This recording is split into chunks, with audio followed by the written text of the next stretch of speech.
Hello friends, let's start new point of ionic equilibria, and the point is condition of precipitation, in which we are going to see one new concept, which is ionic product. Before this we have seen solubility product. Okay. Now we are going to see ionic product. Now what is meant by ionic product, or how we can define ionic product. Okay.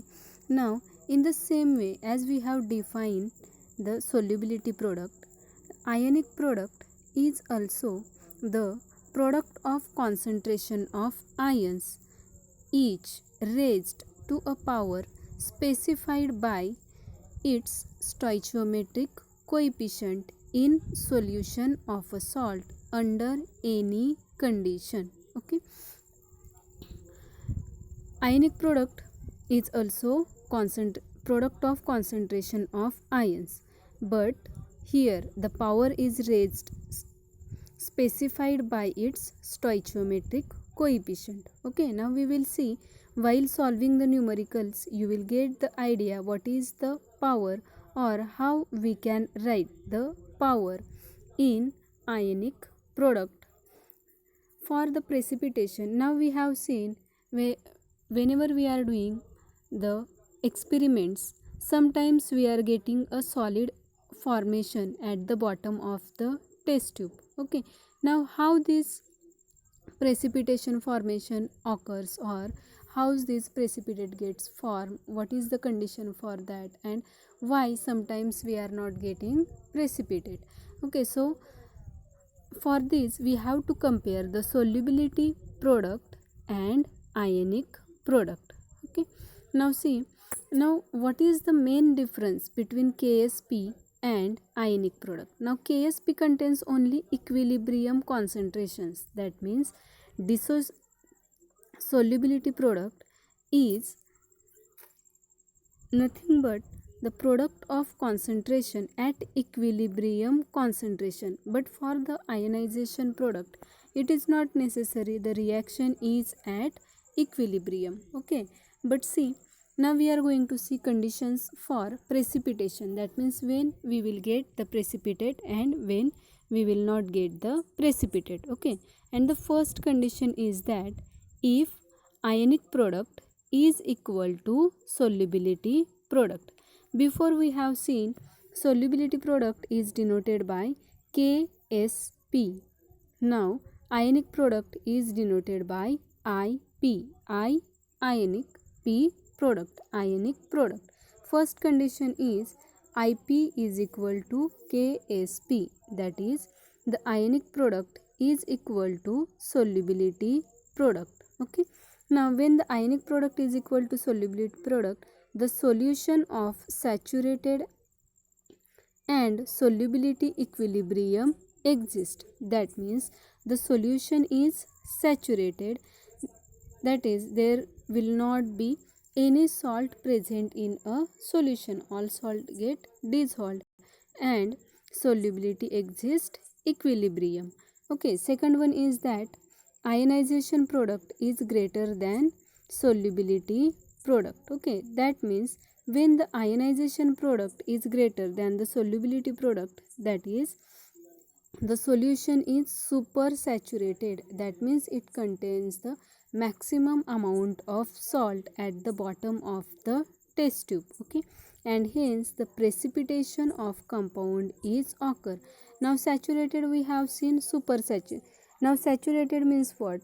Little amount of a or few number of moles of compound are also sufficient to form a saturated solution, that is only few or partial amount of salt or compound gets dissociated in the solution, and the remaining amount of compound remains as it is, that is the very low amount of compound is necessary for the equilibrium, and this occurs, that is precipitation occurs when the ionization product is greater than solubility product. Okay, now the third condition is that the ionization product is less than solubility product.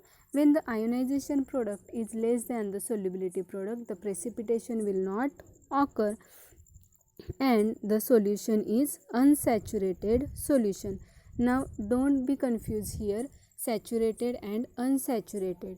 Now the concept related to saturated solution in organic chemistry and in physical chemistry, both are different one. In organic chemistry, saturated compounds means it contains all single bonds, okay, and unsaturated compound means it contains a double bonds or triple bonds, okay. But here, now if the solution is clear solution, then we can say it as a unsaturated solution, and if there is a salt is formed at the bottom, then it is called as a saturated or supersaturated solution, okay. Now we will see the numericals based on this, or to find out the whether the salt form precipitate or not, okay. Now see the numericals one by one.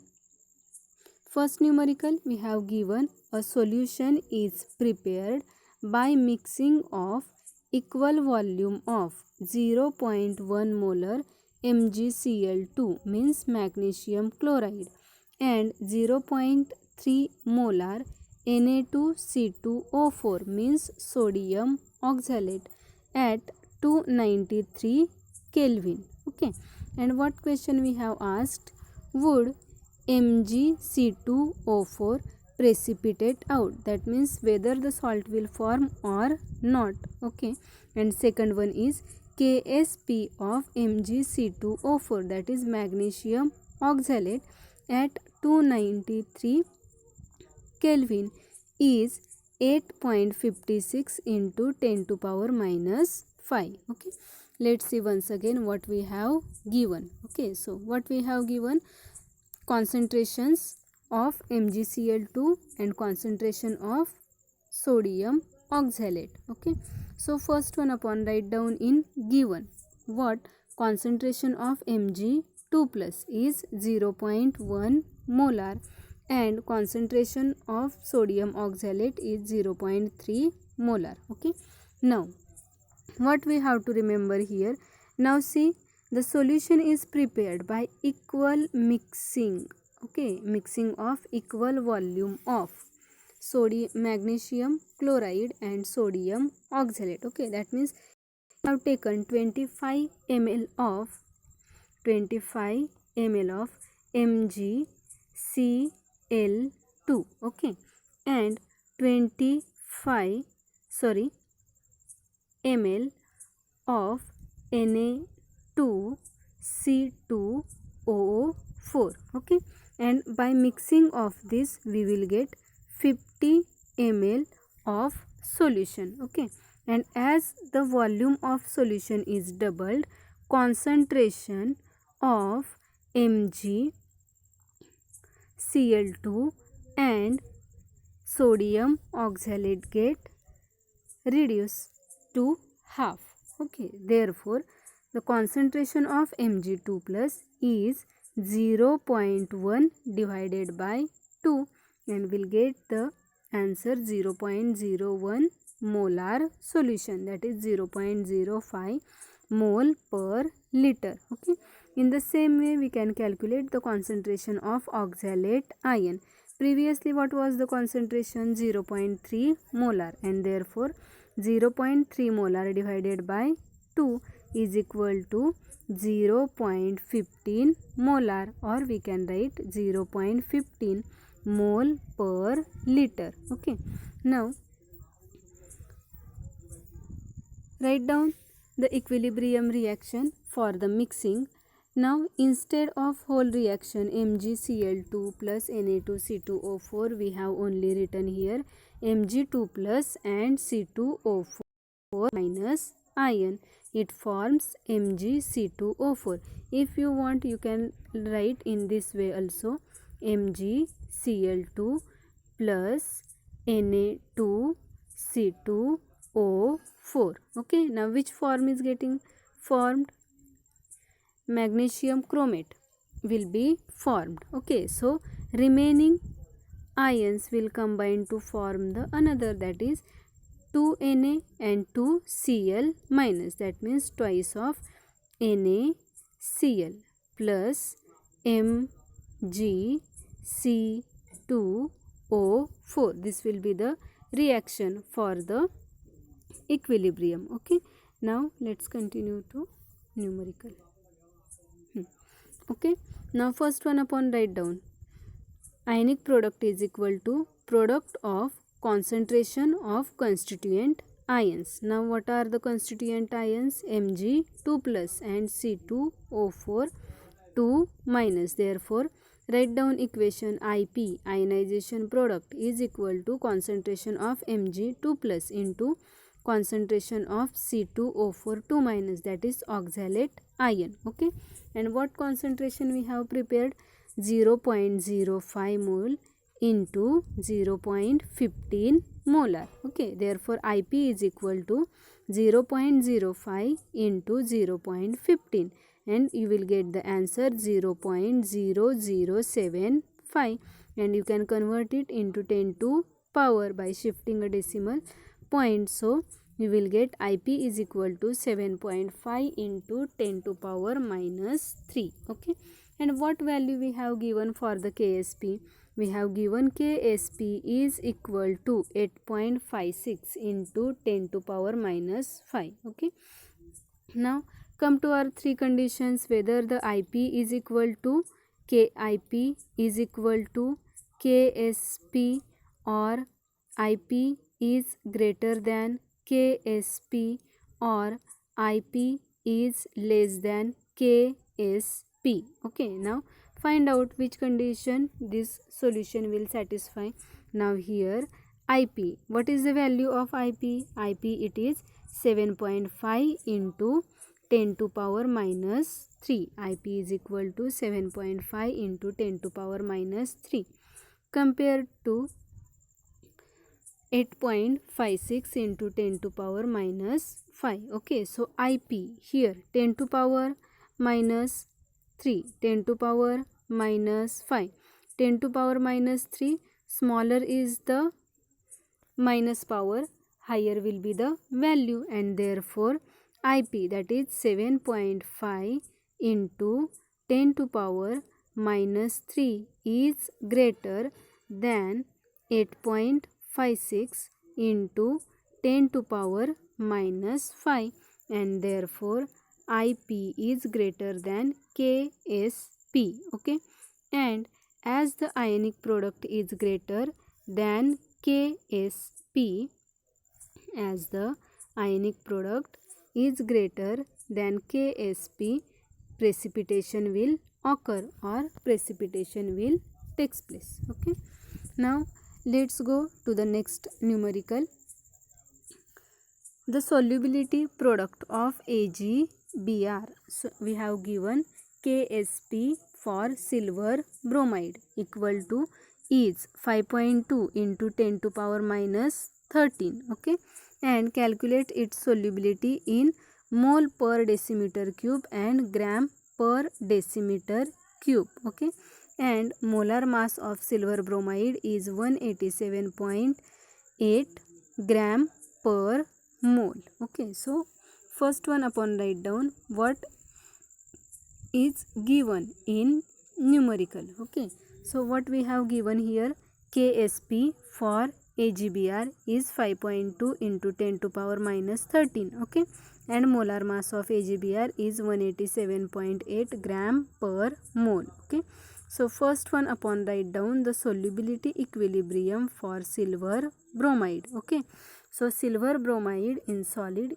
which is in equilibrium with silver bromide in aqueous solution plus Ag plus, that is silver ion in aqueous solution plus Br minus ion in aqueous solution. Okay, now here only one silver atom and here only one bromine atom is present in silver bromide. Therefore X is equal to 1 and Y is equal to 1, that is the coefficient of cation and coefficient of anion is 1.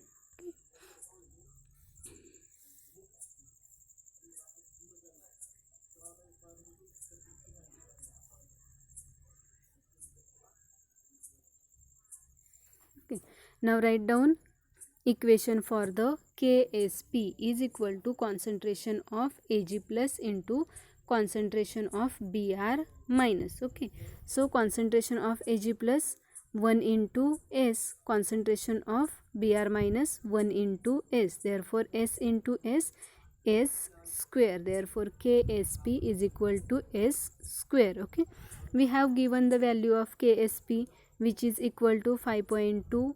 we have given value of KSP which is equal to 5.2 into 10 to power minus 13. Okay, so we can calculate the value of S by using a value of KSP. Okay,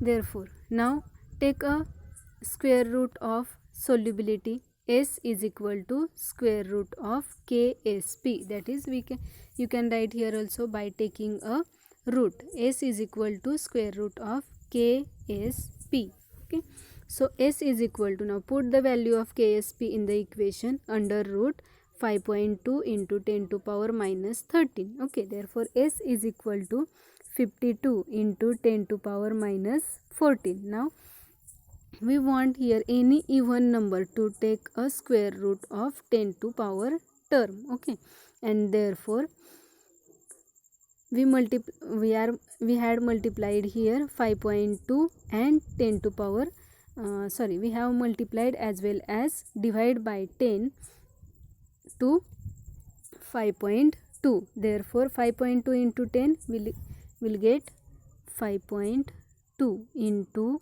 10 divided by 10. Okay, and into 10 to power minus 13.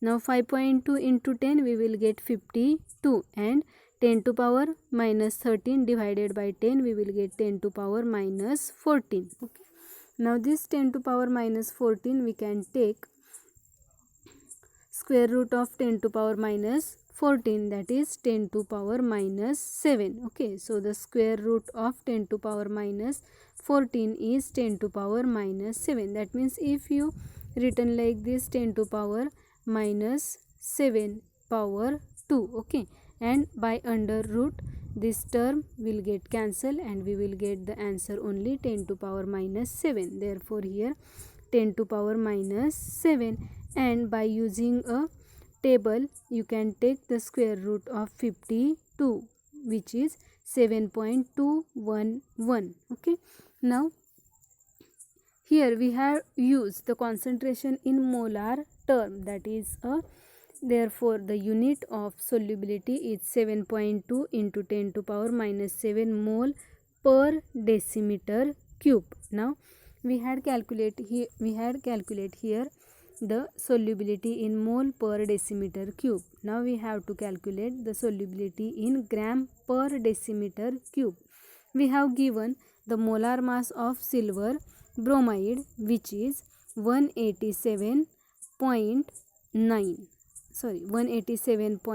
Okay, so the solubility product in gram per decimeter cube is equal to solubility product in mole per decimeter cube into molar mass. Okay, same concept we have to apply here. Now 187.8 gram is equal to 1 mole, and therefore we want answer in gram, therefore we are going to multiply this term by 187.8 gram per mole, and therefore 7.211 into 10 to power minus 7 into 187.8 gram per mole. Okay, now we will get the answer here 1354.22 into 10 to power minus 7. Okay, and by shifting the decimal point we'll get the answer 1.354 into 10 to power minus 4 gram per decimeter cube. Okay, let's see the next numerical. If 20 centimeter cube, okay, volume we have given, if 20 centimeter cube of 0.050 molar concentration of barium nitrate BaNO3 twice are mixed with 20 centimeter cube. If we consider this V1, then this one is V2, okay, mixed with. Now 0.020 molar. If we consider this one C1, then this will be C2. For which salt? For sodium fluoride. And will BaF2 precipitate? We have to find out here again relation between ionization product and solubility product, okay. And KSP, solubility product of barium fluoride, is 1.7 into 10 to power minus 6 at 298 Kelvin. Okay, so first one upon C, what we have given? We have given concentration of barium nitrate 0.0550 molar. Concentration of sodium fluoride is 0.020 molar. Okay, now here again it is mixing of this 20 centimeter cube and this 20 centimeter cube. That means we will get the total volume 40 centimeter cube. Okay, and as the volume get double, the concentration will get reduced.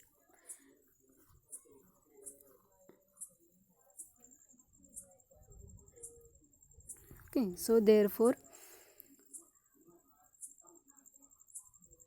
and next one term what we have given, KSP. Okay, KSP of barium fluoride is 1.7 into 10 to power minus 6. Okay, so first one upon we are going to calculate ionization product. Okay, let's see for the ionization product. For the ionization product, this concentration will be get half to the given concentration, that means 0.020 divided by 2 is equal to 0.010, and for the barium nitrate 0.050 mole divided by 2, that is the 0.025 molar.